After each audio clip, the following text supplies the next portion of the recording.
TTV Dinakaran வந்து நான் எடப்பாடி பழனிசாமியோட கூட்டணி வச்சா தூக்கு போட்டு தொங்கிடுவேன்னாரு.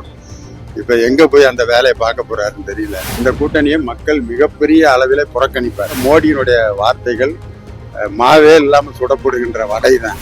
மோடி திருக்குறள்ல சொல்றதுக்கு வந்து என்ன அர்த்தம்னா சாத்தான் வேதம் ஓதுற மாதிரி தான்.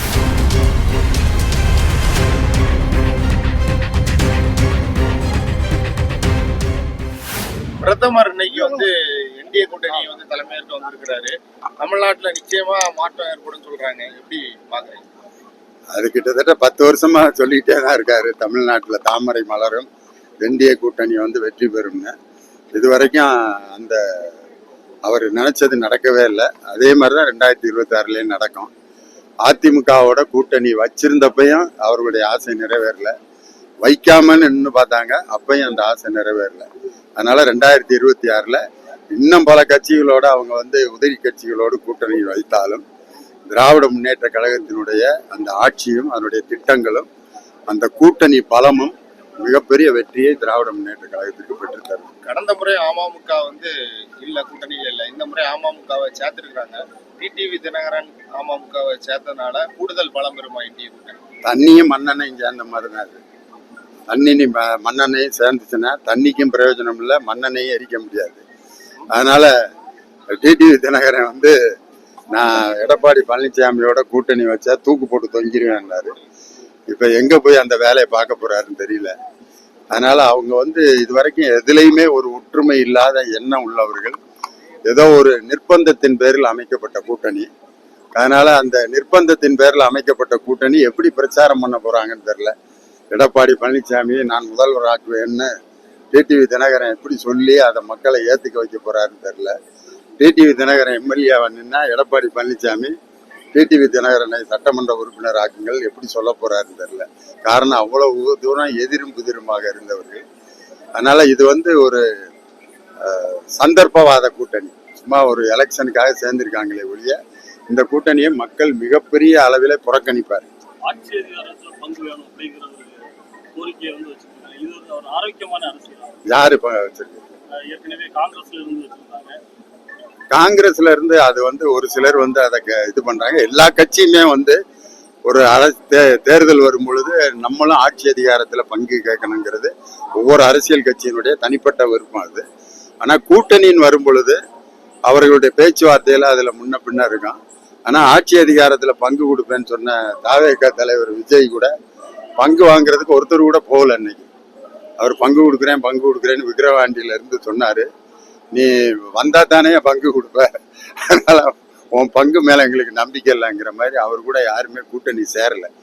அதனால ஆட்சி அதிகாரத்தில் பங்கு பெறுவதுங்கிறது ஒரு முக்கியமான நோக்கம் இப்பொழுது இல்லை. தமிழ்நாட்டுக்கு இன்னைக்கு வந்து மத்திய அரசு கொடுத்து கொண்டிருக்கக்கூடிய அந்த மோசமான நிபந்தனை, கல்விக்கு நிதி வழங்காமல் இருக்கிறது, தமிழை புறக்கணித்து இருக்கிறது, தமிழ்நாட்டுக்கு வர வேண்டிய திட்டங்களை செயல்படுத்தாமல் இருக்கிறது, இதெல்லாம் வந்து மக்கள் உன்னிப்பாக கவனித்து கொண்டிருக்கிறாங்க.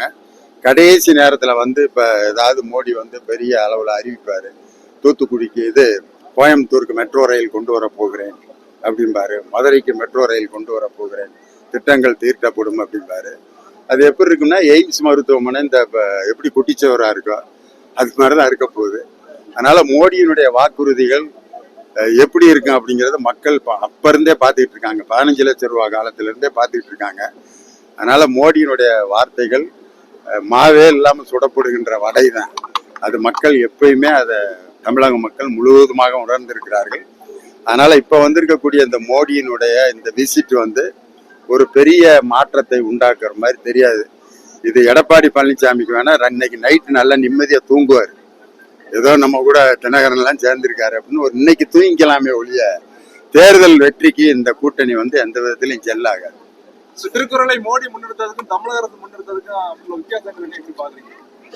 திருக்குறள்ல மோடி எடுத்துக்கிறது வந்து எந்த ஏரியாவுக்கு போறாரோ அந்த ஏரியாவுக்கு தகுந்த மாதிரி வேஷம் போடுவாரு.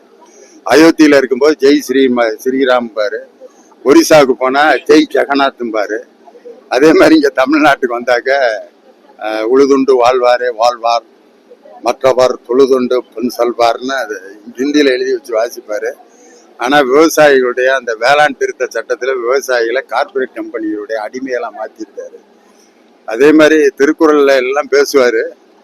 நம்ம ரொம்ப மோடி திருக்குறள்ல சொல்றதுக்கு என்ன இருந்ததுன்னா சாத்தான் வேதம் ஓதுற மாதிரி தான் இது.